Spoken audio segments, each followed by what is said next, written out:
주일 밤 예배를 허락하신 하나님 감사합니다.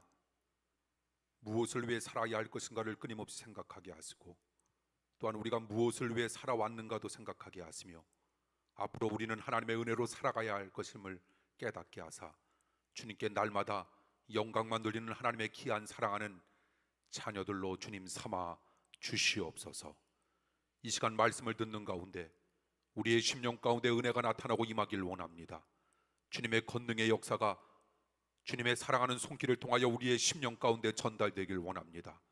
은혜받아 남은 인생 주님 앞에 영광 돌리는 소중한 삶을 살게 하시고, 날마다 주님과 동행하는 삶의 축복이 무엇인가를 깨닫게 하여 주시옵소서. 이 시간도 예배에 임하는 사랑하는 모든 성도들과 주님께서 반드시 함께하여 주실 줄 믿습니다. 역사하여 주시옵소서. 예수님 이름으로 간절히 기도하옵나이다. 아멘. 하나님의 말씀 봅니다. 오늘부터 전도서 1장부터 12장까지 우리가 한 6개월에서 8개월 정도에 걸쳐서 살펴보고, 그 다음에는 우리가 히브리서를 함께 더불어 살펴보는 시간 갖도록 할 겁니다. 주일 밤 예배 때 전도서 1장 1절에서 4절에 있는 말씀 교독을 읽도록 합니다. 제가 1절 먼저 읽겠습니다. 다윗의 아들 예루살렘 왕 전도자의 말씀이라. 전도자가 가로되 헛되고 헛되며 헛되고 헛되니 모든 것이 헛되도다. 사람이 해 아래서 수고하는 모든 수고가 자기에게 무엇이 유익한고? 한 세대는 가고 한 세대는 오되 땅은 영원히 있도다. 아멘. 2002년 성탄절에 미국의 잭이라고 하는 사람이 교회에 갔다 옵니다. 그리고 그날 그는 당시 역사상 가장 당첨 액수가 많은 로또에 당첨이 됩니다. 그때 그가 받은 금액은 모든 세금을 제외하고 우리나라 돈으로 1,000억이 넘는 돈이었습니다. 그리고 그는 자신이 다니던 교회에 11조 100억을 냅니다. 언뜻 생각하면 인생 역전의 주인공이 된 것 같았고 최고로 행복한 존재가 될 것 같았지만 실제로 그의 삶은 그렇지 못했습니다. 그는 한꺼번에 엄청난 돈을 쥐었지만 돈을 사용하는 지혜는 그에게 없었기 때문입니다. 그는 로또에 당첨이 된 후 스트립쇼하는 곳을 들락거립니다. 또 그는 도박 중독에 빠져 통제 불능의 사람이 되었고 2004년에는 2번이나 음주운전으로 체포됩니다. 결국 그는 2005년 1월 2일 재활센터로 강제 입소됩니다. 그의 가족에게도 불행이 닥칩니다. 그에게는 브랜디라고 하는 사랑하는 15살 손녀딸이 있었습니다. 그는 손녀에게 매주 500만 원의 용돈을 주었습니다. 그런데 15살 손녀는 그 많은 돈을 가지고 그 돈을 어디에 써야 할 줄을 몰랐습니다. 그때부터 많은 친구들이 친구를 하자고 달려들었고, 그런데 대부분의 친구들은 그녀의 돈을 보고 몰려든 것이었지 그녀의 인격에는 전혀 관심이 없었습니다. 결국 그 많은 돈으로 그녀는 마약에 손을 댑니다. 10대 소녀가 마약에 손을 대고 게다가 엄청난 현금까지 그녀에게 있으니 이것은 그녀에게 엄청난 위험한 일이었습니다. 그녀 주위에는 수많은 마약 친구들이 몰려들었습니다. 그리고 그들과 같이 마약을 하면서 브랜디라고 하는 원래 있었던 천진난만하고 아름다운 미소를 그녀는 잃어버렸고 완전히 통제 불능 상태가 되고 말았습니다. 얼마 후 그녀는 마약 과다 복용으로 로또에 당첨된 지 정확하게 2년이 지난 성탄절 전날에 그 잭이라고 하는 사람은 자신의 손녀를 땅에 묻어야만 했습니다. 잭은 거액의 로또에 당첨되면서 행복할 줄 알았는데 오히려 그때부터 그의 가정과 그의 영혼은 완전히 파탄이 났던 겁니다. 그런 비슷한 경우가 요즘도 얼마나 많이 일어나고 있는지. 지금 일부 연예계와 스포츠 스타들은 엄청난 돈을 법니다. 연봉이 100억이 넘는 사람들도 참 많습니다. 언뜻 보면 그들은 모든 것을 다 가지고 누구보다 행복한 삶을 살 것 같지만, 그리고 미국에 가다 보면 스타들이 마약 주사 바늘에 매여 살고 있는 사람들이 참으로 많다고 합니다. 또한 옛날 대스타였던 사람들 가운데 지금 병들어 꼴이 형편없게 되었고 병원비가 없어서 보건소를 전전하는 사람들도 많다는 통계가 있습니다. 그처럼 스타들의 미래가 꼭 밝은 것만은 아닐 겁니다. 땀 흘린 것 이상으로 큰 돈을 버는 것도 그래서 꼭 좋은 것만은 아닐 겁니다. 더 나아가 돈을 잘 관리하는 법을 배우지 못한 사람이 많은 돈을 가지고 있다라고 하는 건 인생을 살아감에 있어서 우리에게 얼마나 위험한 일인지 우리는 너무나도 잘 압니다. 성경은 그래서 공통적으로 우리들에게 일러주는 것이 있습니다. 그래서 우리는 사람 나를 의지하는 것이 아니라 물질 바라다보는 것이 아니라 온전히 하나님만 의뢰하고 신뢰하는 멋진 삶을 살아가야 할 것을 끊임없이 우리에게 당부하고 있는 겁니다. 그러므로 돈과 성공을 앞세워 살아가는 미련한 삶이 되지 않길 원합니다. 1970년대 무하마드 알리는 자신이 세상에서 제일 강하다고 얼마나 떠버렸는지 그의 별명은 여러분들이 잘 아는 바와 마찬가지로 떠버리였습니다. 그처럼 강했던 그가 병으로 인하여 연약해지면서부터 그는 더 이상 떠버리지 않았고 만나는 사람들마다 오히려 떨리는 음성으로 그는 겸손하게 이렇게 고백하지 않았습니까? 인간은 약하고 하나님만이 강하다라고 하는 사실을 모든 사람들에게 알게 하기 위하여 제가 이 병에 걸린 것 같다고. 인간의 영광은 한때일 겁니다. 스타는 인기를 먹고 사는데 그것은 그들에게 얼마나 큰 스트레스를 남기고 있을까? 그래서 사람은 인기가 아닐 겁니다. 사람은 기쁨과 보람과 하나님께서 위로부터 베풀어 주시는 영적인 양식을 우리는 끊임없이 누리며 살아야 할 것을 우리에게 당부하고 있습니다. 무엇가? 성경이. 그러므로 우리 모두 하나님의 말씀대로 우리에게 주어지는 삶을 살아 하나님 앞에 끊임없이 영광만 돌릴 수 있는 은혜의 백성 되길 원합니다. 그것을 위해 사람의 존재 목적인 하나님의 영광과 우리가 영혼 구원의 최선의 목표를 두고 살아갈 수만 있다면 우리네 삶은 가진 것이 조금 넉넉하지 못하다 할지라도 우리는 참 행복한 삶을 살고 있다 고백할 수 있을 겁니다. 영혼을 구하는 일에 관심이 없고 교회와 선교와 선교사와 그리고 이웃을 섬기는 법을 모른다면 아무리 성공해도 그 사람은 공허해질 수밖에 없다라고 하는 사실, 우리는 또한 날마다 그것을 기억해야 합니다. 우리들은 그렇게 만들어졌다라고 하는 것, 우리는 누구로 말미암아 무엇으로 말미암아 우리는 살아갈 수 있는 것인가라고 하는 것을 끊임없이 생각하면서 하나님께서 나를 만드신 참된 존재의 목적과 창조의 목적이 무엇인가라고 하는 것을 날마다 깨달으며 우리는 은혜 가운데 우리에게 주어지는 인생을 살아가야 할 줄 믿습니다. 오늘 본문은 인간의 영화가 얼마나 부질없는 것인지 우리에게 너무나도 잘 보여줍니다. 본문 2절에서 4절 말씀해 보니 전도자가 가로되 헛되고 헛되며 헛되고 헛되니 모든 것이 헛되도다. 중국 성경에 제가 전에도 이야기했던 것처럼 이 부분이 어떻게 나와 있습니까? 허허허허허. 이처럼 우리네 인생은 모든 것이 헛되다는 겁니다. 사람이 해 아래서 수고하는 모든 수고가 자기에게 도대체 무엇이 유익한고, 한 세대는 가고 또 한 세대는 오되 땅은 영원히 있다라고 하는 말씀, 이 말은 사람의 모든 수고가 헛수고다, 헛되다, 이것을 우리들에게 남겨주는 참으로 멋진 고백일 겁니다. 이 고백이 누구의 입에서 나왔는가? 솔로몬 왕의 입에서 나왔다라고 하는 겁니다. 그렇다면 솔로몬 왕은 어떤 사람일까? 그는 엄청난 부귀영화를 누리면서 세상의 모든 쾌락을 아마 이 땅속에 존재하는 그 당시에 살았던 사람들 가운데 제일 많이 누렸던 사람의 입에서 나오는 고백은 헛되고 헛되며 헛되고 헛되다, 모든 것이 헛되다라고 하는 고백, 이것은 하나님께서 우리들에게 솔로몬 왕의 입을 통하여 우리들에게 들려주시는 하나님의 우리가 앞으로 어떻게 살아야 할 것인가라고 하는 것을 일러주는 간절한 외침이자 고백이 될 수 있다는 것. 그러나 쾌락 때에는 항상 쾌락보다 무서운 공허가 우리의 삶 가운데 찾아온다라고 하는 사실 우리는 너무나도 잘 알고 있습니다. 그래서 모든 영화와 쾌락이 다 쓸데없다는 결론을 내리면서 한 가지 전제를 달고 있지 않습니까?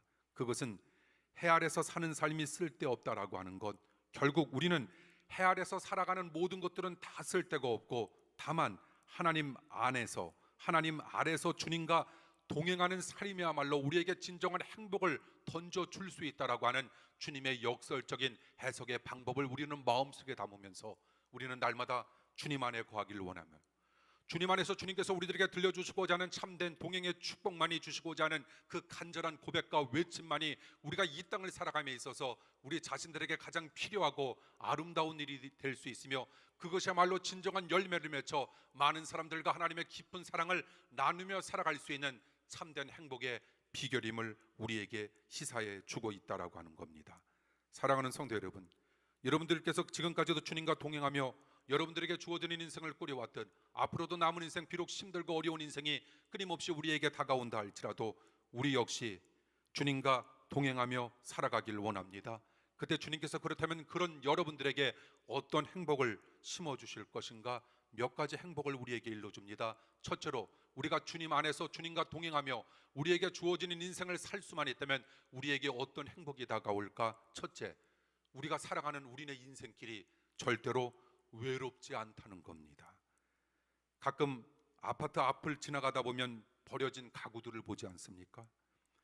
그처럼 버림받은 가구들을 바라다 볼 때마다 가끔 무엇인가 마음이 찡한 아픔이 밀려오곤 합니다.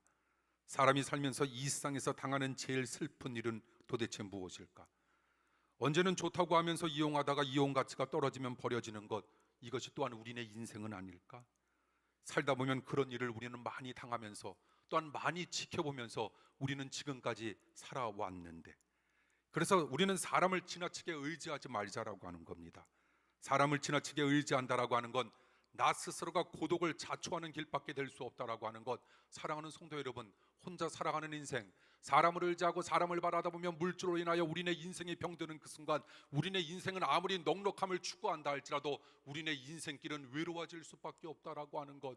사람은 함께 더불어 살아가는 건 누구와? 성령님과 함께 더불어 살고자 하는 우리네 인생 가운데 주님께서 위로부터 베풀어 주시는 놀라운 축복의 열매가 반드시 있음을 우리 기억하면서 남은 인생 주님과 동행하며 살아가는 여러분들의 인생 속에 외롭지 아니하는 행복한 미소가 가득 꽃피우길 원합니다.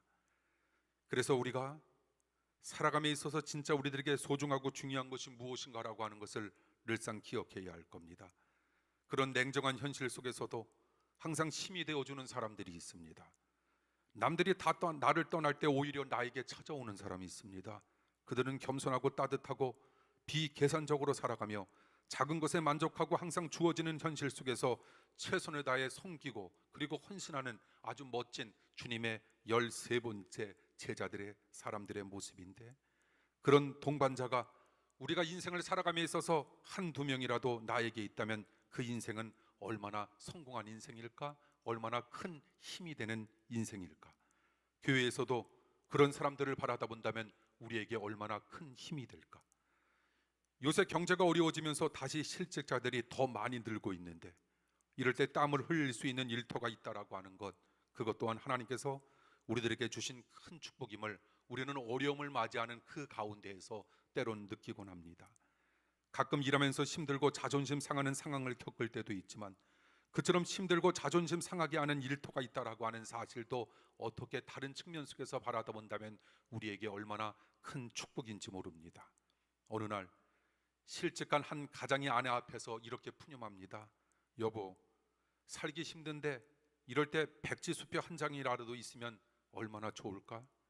그렇게 부부가 힘든 현실 앞에서 서로를 위로하고 있는데 어린 딸 아이가 방에 들어갔다 나오면서 아빠 옆구리를 툭툭 치면서 무언가를 건네주는 겁니다. 그것도 아주 행복한 표정을 하면서. 그 표정을 보자 비록 실직한 상태였지만 그때만큼은 누구보다도 이 아빠와 엄마는 행복했습니다. 하나님은 그런 행복을 주시려고 우리들에게 또한 가족과 교우도 주시는데, 그 아이가 뭔가를 전해주었는가 하면 아빠에게 툭툭 아빠의 옆구리를 치면서 환한 미소로 던져준 거는 다른 것이 아니라 백지수표였습니다. 그 어린 아이가 만든. 그처럼 딸 아이가 귀여운 고사리 손을 하고 흰종이를 내밀 때 아빠는 힘이 어린 나이지만 데워주려는 어린 딸의 그런 아름다운 마음을 읽고 얼마나 가슴이 뭉클해졌는지 모릅니다. 그리고 그 아버지는 사랑하는 딸에게 이렇게 말합니다. 사랑하는 딸, 백지수표를 줘서 너무 고마워. 아빠가 정말 잘 쓸게. 그런데 진짜 백지수표는 바로 너야. 그리고 어린 딸 아이를 꼭 껴안아주니 딸 아이의 표정은 너무나도 행복한 표정이었습니다. 그 표정을 보자 비록 실직한 상태였지만 정말 이 아버지와 어머니는 너무 행복했습니다. 하나님은 그런 행복을 주시려고 우리에게 누굴 주셨을까? 가족을 주신 겁니다. 하나님은 그런 행복을 주시려고 우리들에게 누굴 주셨을까? 우리 사랑하는 교우들을 주신 겁니다. 그런데 가끔 가정과 교회에서도 인간관계가 힘들어질 때가 얼마나 많이 있는지, 그때의 고통은 다른 어느 고통보다도 심하게 느껴올 때도 있습니다. 그것은 누구보다 그분이, 그 사람이 의지가 되었기 때문입니다. 그렇기 때문에 우리들에게는 진짜 누가 필요할까? 성령님이 필요합니다. 성령님은 우리가 위로올 때 더욱 가까이 해주시고 죽을 때까지 함께 해주신다라고 하는 것, 그래서 주님과 동행하며 사는 사람들은 죽을 때도 행복하게 죽을 수 있다라고 하는 겁니다. 장사를 하는 한 장로님 말에 의하면 시체에 수의를 입힐 때 신자와 불신자의 차이가 아주 뚜렷하게 나타난다 이야기하는데, 잘 믿다가 죽은 시체들은 나긋나긋해서 수의를 입히기 쉬운데 믿지 않고 죽은 사람은 뻣뻣해서 수의를 입히는데 아주 힘들다고 합니다. 왜 그럴까? 죽을 때 믿음이 있으면 편안히 죽지만 믿음이 없으면 불안으로 경직된 상태로 죽기 때문에 그런 결과가 나타난다 말합니다. 자세히 보면 시체에도 얼굴 표정이 있다고 합니다. 어떤 시체는 편안한 모습으로 웃고 있고 얼굴에 은은한 미소가 있습니다. 그러나 어떤 시체는 환한 표정이고 근육이 경직되어 있습니다. 그 얼굴 모습에 벌써 천국의 삶과 지옥의 삶이 어떻게 보면 미리 그려져 있는지도 모릅니다. 성도는 예수님 믿고 천국에 예약된 사람, 그러므로 어떤 일을 당해도 성도는 안심이 된다는 겁니다. 그처럼 주님이 함께하면 인생길이 외롭지 않고 죽을 때도 기뻐할 수 있다는 겁니다. 여러분, 저 속으로 아멘은 해주시는 거죠? 오늘 이양수 권사님 안 오니까 아멘 전혀 안 나옵니다. 여러분들 눈으로 해주시는 거죠? 예, 전도서 말씀 은혜롭죠? 예, 이 정도는 해주셔야 돼요. 예, 조금 해주셔야 됩니다. 아멘. 너무 속으로만 해주시지 마시고 때로는 표현해 주셔야 돼요. 겉으로도 여러분들이 아멘 아멘으로 좀 표현해 주십시오. 이럴 때는 안 해도 되고요. 주님과 동행하면 우리가 얻을 수 있는 삶의 축복 두 번째, 삶의 의미와 목표가 생긴다는 겁니다. 예수님 믿고 얻는 가장 큰 축복은 우리가 갈 데가 있다라고 하는 축복입니다. 어디입니까? 하나님 나라. 사람은 잘 흔들리는 갈대와 같은 존재. 그러나 갈대를 아는 사람들은 절대로 갈대처럼 흔들리지 아니하고 우리는 우리에게 주어지는 인생을 힘들어도 당당하게 살아갈 수 있다라고 하는 것. 왜 사람들이 나약해질까? 갈대를 모른다라고 하는 것. 그래서 우리가 백문일답 요즘은 하지 않고 있는데 우리가 많이 했던 것 있지 않습니까? 우리는 어디에서 왔습니까? 하나님 나라. 우리는 그리스도. 우리는 어디로 갑니까? 하나님 나라, 그리스도. 우리는 이 사실을 기억하면서 날마다 나에게 주어지는 삶의 의미와 목표를 더더욱 뚜렷이 하면서 힘든 인생 속에서도 우리 모두 반드시 승리하는 멋진 삶 살아가시길 원합니다. 그러므로 갈 데가 있다라고 하는 사실, 이거는 우리에게 그 무엇과도 바꿀 수 없는 큰 선물일 겁니다. 또한 예수님 믿고 얻는 또 하나의 큰 축복이 있습니다. 하나님의 영광이라고 하는 삶의 목표가 생겼다는 것. 하나님의 영광이라고 하는 목표가 없으면 아무리 성공해도 얼마나 삶이 공허한지 모릅니다. 그러나 하나님의 영광을 위해 내가 산다는 목적이 흔들리지 아니한다면 아무리 힘들고 고난과 상처가 우리에게 있다 할지라도 그 삶에 신비한 행복과 보람이 존재한다는 겁니다. 사도 바울, 오늘 낮에도 설교했듯이 저는 요즘 다윗과 사도 바울 선생님의 이야기에 정말 푹 빠졌습니다. 그는 주님을 만난 후 하나님의 영광 그리고 영혼 구원이라고 하는 인생의 목적을 찾지 않습니까? 그래서 그는 그 사명 때문에 고생을 하지만 그는 어떻게 고생하고 있는 것인가? 아주 기쁘게 그는 고생하고 있다는 것. 그처럼 사람은 사명을 따라 살아갈 때 가장 행복을 느낀다는 겁니다. 그래서 에베소 3장 7절에 바울 선생님은 이렇게 주님의 일꾼이 된 행복한 삶의 모습을 이렇게 고백하고 있지 않습니까?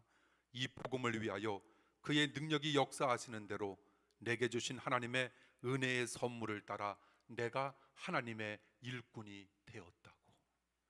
바울은 돈을 벌고 명예가 높아지는 것을 하나님의 선물로 생각하지 않았습니다. 자신이 주님의 일꾼이 된 것을 무엇보다 소중한 하나님의 선물이라 생각했다라는 것.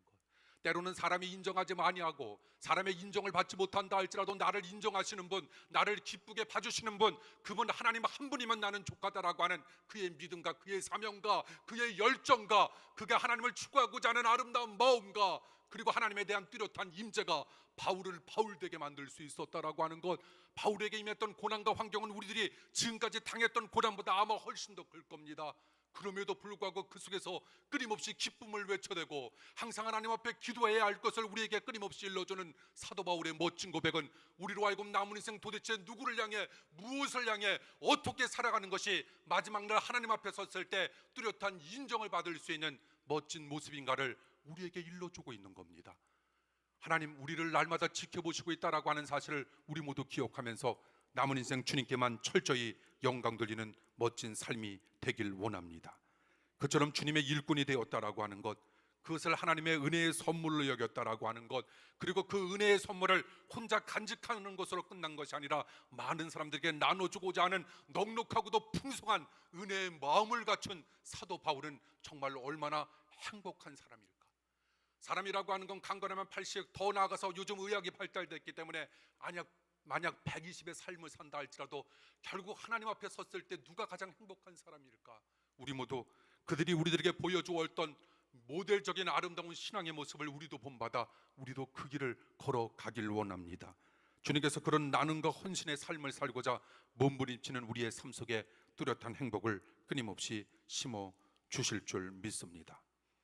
주님과 동행하는 삶의 축복 세 번째가 있습니다. 사랑하는 성도 여러분, 우리가 주님과 동행하는 놀라운 축복을 우리가 누리기만 한다면, 그래서 사명을 우리가 이겨낼 수만 있다면, 알아차릴 수만 있다면 우리에게는 문제 극복 능력이 생긴다는 겁니다. 가끔 보면 당연히 해야 할 일인 줄 알면서 하지 못할 때가 왜 이리도 많이 있는지, 이해해야 되는데 이해하기는 싫고 용서해야 되는데 도저히 용서하지 못할 경우도 살아감에 있어서 왜 이렇게도 많이 존재하는지. 그런데 마음에 미움을 품고 있으면 결코 우리들에게는 절대로 복된 삶이 펼쳐지지가 않습니다. 그러므로 그 문제를 우리는 극복해야 합니다. 그리고 오늘 낯설게 하나님께서 우리들에게 들려주셨던 말씀처럼 극복으로 끝나는 것이 아니라 극복함으로 우리는 반드시 해결해야 합니다. 어떻게 극복하고 어떻게 해결할 수 있을까? 주님이 우리와 함께 해주셔야 하고, 그래서 우리에게는 예배와 말씀과 기도가 절대적으로 필요하다라고 하는 사실을 우리는 기억하는 겁니다. 그런 마음이 우리의 심령 가운데 생길 때마다 우리는 절대로 다른 영혼을 쳐다보는 거 아닙니다.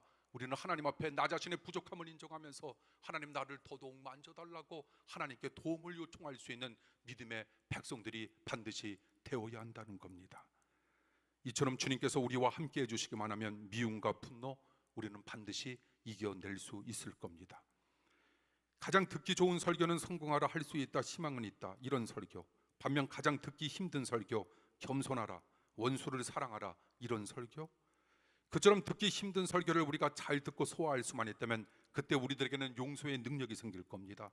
그리고 마음의 상처와 고통이 아물어질 것이고, 그로부터 우리에게서 하나님의 형상이 나타나게 될 것이며, 그리고 그를 위해 하나님께서 멋지게 일하셔서 우리의 문제가 처리될 것이고, 하나님께서 합력하여 선을 이루어 주시는 놀라운 은총과 축복이 우리네 인생 속에 나타나게 된다는 겁니다. 이 세상에 문제가 없는 사람이 도대체 어디 있단 말입니까? 사람은 너나 할 것 없이 다 문제 속에 살아갑니다. 아리스토텔레스가 우리들에게 했던 말처럼 사람은 관계를 맺으며 살아가는 동물이다, 사회학적 동물이다라고 하는 것을 우리가 좀 더 쉽게 풀이하자면, 사람은 문제적 동물이다라고 하는 것, 사람이 문제적 동물이다라고 하는 건 사람은 문제와 함께 더불어 우리네 인생 마치는 그 순간까지 살아간다라고 하는 겁니다. 그렇듯 사람은 문제가 있다라고 하는 것, 중요한 건 문제가 있다 없다, 문제를 없게 해달라, 이것이 중요한 것이 아니라 우리에게 문제를 극복할 수 있는 능력을 달라 하나님 앞에 간절한 마음으로 간구하면 주님께서 우리에게 힘을 허락해 주신다는 겁니다. 그렇다면 언제 그런 능력이 우리에게 생길까? 주님께 모든 일을 맡길 때 우리에게 그런 멋진 일들이 생기게 됩니다. 물론 자신에게 주어지는 책무를 최대한 다해야 할 겁니다. 땀이라고 하는 건 정직하지 않습니까? 땀을 흘렸는데 기대하는 어떤 열매가 없다면 반드시 다른 열매라도 있을 겁니다. 그리고 우리 대에 없다면 우리 후손대에 반드시 그건 나타나게 될 겁니다. 항상 우리는 최선의 땀을 흘리되 일의 최종 결과는 하나님께 온전히 내어 맡기는 겁니다. 그러면 어떤 문제에도 우리는 흔들리지 않게 되고 리더십과 권위가 우리에게 생기게 된다는 겁니다. 어느 날 미국에서 목회하는 한 목사님이 처음 지진을 경험합니다. 갑자기 슉 흔들리자 소름이 오싹 끼치는 겁니다. 미국에서는 지진이 우리나라의 지진 몇 배 이상 아닙니까? 그때 TV가 떨어지고 어항이 굴러 떨어졌습니다. 정신이 없었습니다. 그리고 목사님이 정신을 차리고 보니 목사님은 어느새 반사적으로 침대 밑으로 머리를 밀고 들어가 있는 겁니다. 그때 목사님은 정말 본능이라고 하는 것이 이렇게 무서운 줄 처음 알았습니다. 그거로 끝났으면 참으로 좋았을 텐데 반면 사모님은 어느새 아이들을 몸으로 감싸 안고 있었습니다. 엄마와 아빠의 차이였습니다. 어느 뜨거운 곳에 고릴라를 집어넣었습니다. 그리고 고릴라 엄마 아빠가 있었고 고릴라 새끼도 있었습니다. 밑에 바닥이 너무 뜨겁습니다. 고릴라 아빠는 어떻게 합니까? 자기 새끼를 깔고 그 위로 올라갑니다. 고릴라 엄마는 어떻게 합니까? 자기 새끼를 위에 올립니다. 엄마와 아빠의 차이입니다. 그 일 후에 집의 균형이 갑자기 사모님 쪽으로 쏠리게 되었습니다.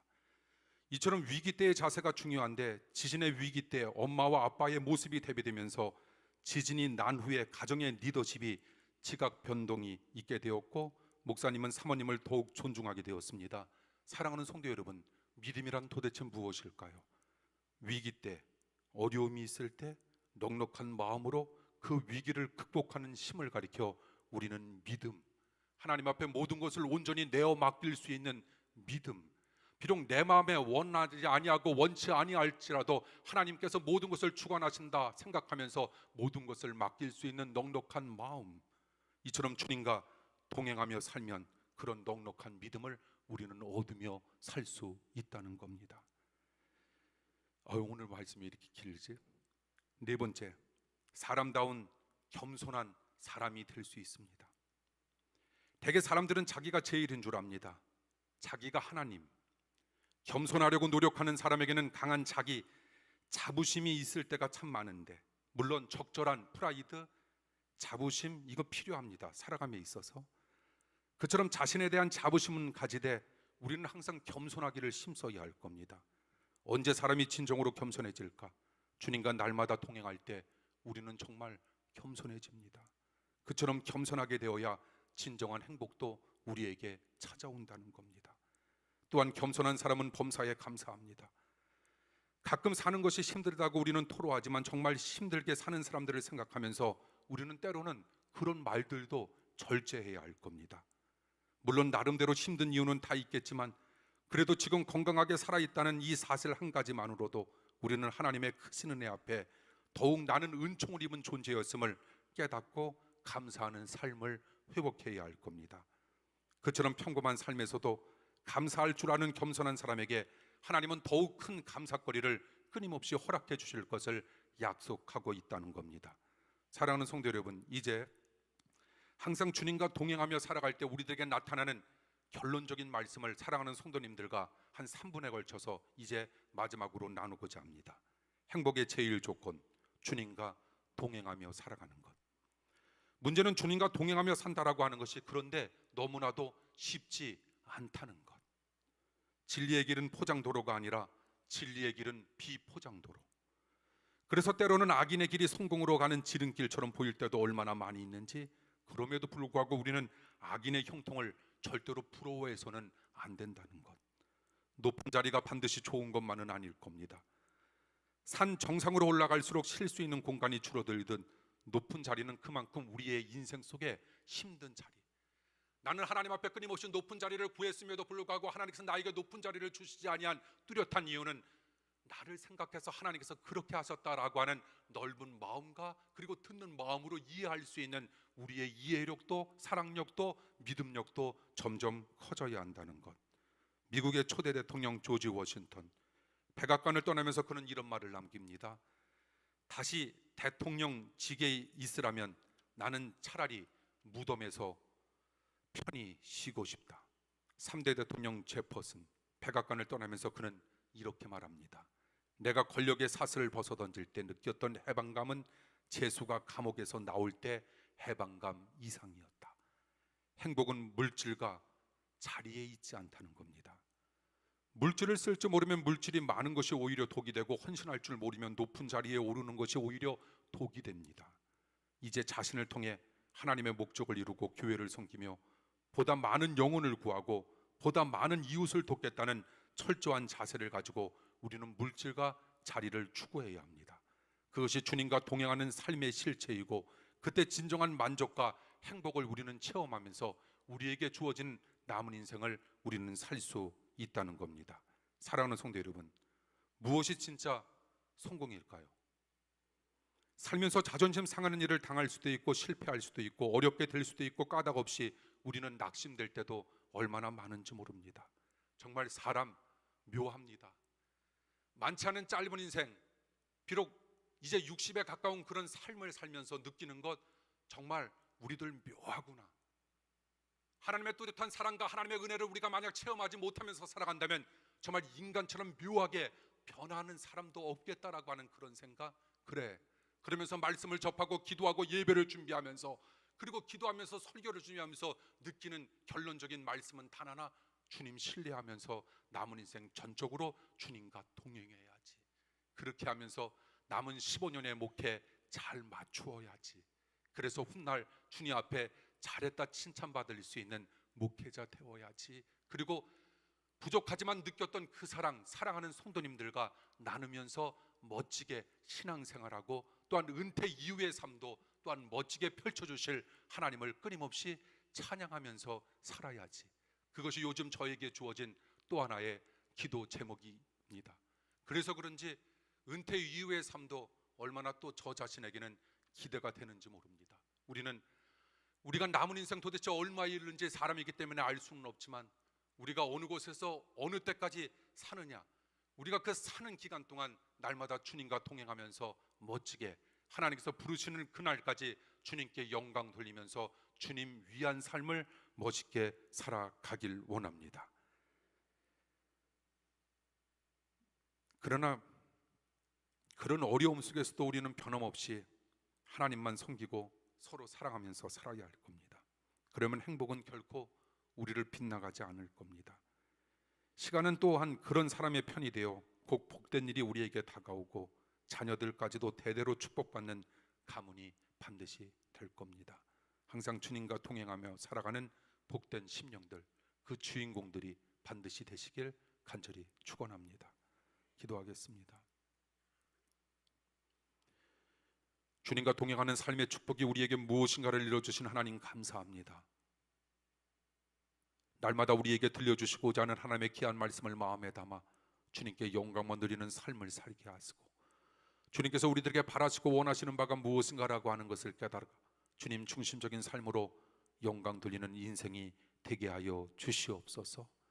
하나님 중심의 삶, 말씀 중심의 삶, 은혜 중심의 삶, 그 삶이 결국 우리네 인생 가운데 가장 소중한 삶의 요소이자 삶의 중요한 문제였음을 깨닫게 하사 주님께서 일러주신 그 방향과 방법대로 살아가게 하시고 살 수 있도록 인도하여 주시옵소서. 날마다 우리의 삶 속에 아름다운 신앙의 멋진 열매로 주님 앞에 영광 돌리기를 원하오며 사랑 많으신 예수님 이름으로 간절히 기도하옵나이다. 아멘. 주변에 계신 분들과 함께 인사 나눠주시죠.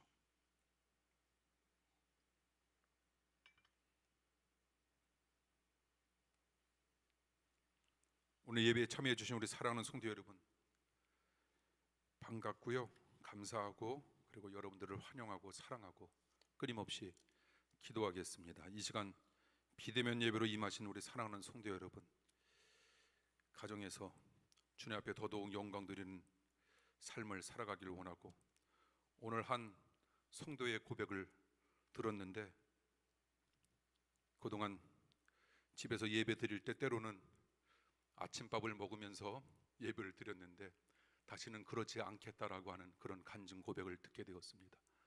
아침밥 먹으면서 예배 드리면 절대 안 됩니다. 여러분들이 마치 교회 자리에 앉은 자의 모습으로 여러분들이 철저하게 비대면 예배로 임해 주십시오.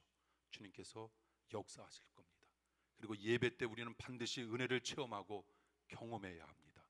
우리네 인생이 정말 달라지는 인생으로 주님께서 남은 인생을 더더욱 복되게 만들어 주실 줄 믿습니다. 다른 광고 말씀은 없고요. 우리 토요일 날 우리 배명수 권사님 하경렬 선도님의 아들 결혼식이 있습니다. 여러분 기억해 주시기를 바랍니다. 그리고 오늘 저녁 예배 때 우리 나왔는데 우리 기혜지 이호진 지사님 가정 해지기 전 옷가게 축복하고 많이 기도하겠습니다. 우리 그리고 군대 가는 우리 사랑하는 준성이를 위해서 여러분 기도해 주시길 바라고요. 또 훈련소에 있는 성철이 그리고 군에 있는 우리 아이들을 위해서 여러분 꼭 기도해 주시기를 바랍니다.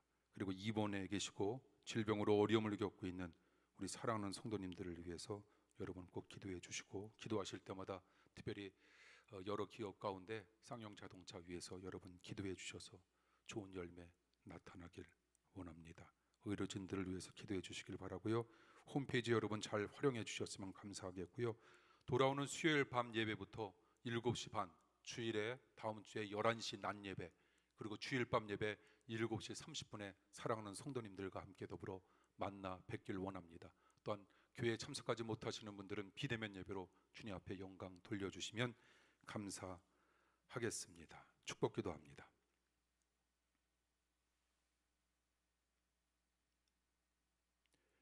주님 사랑과 하나님 은혜와 성령님 감동하심이 예배에 임한 사랑하는 모든 성도들과 영원히 함께하여 주옵시길 간절히 축원하옵나이다.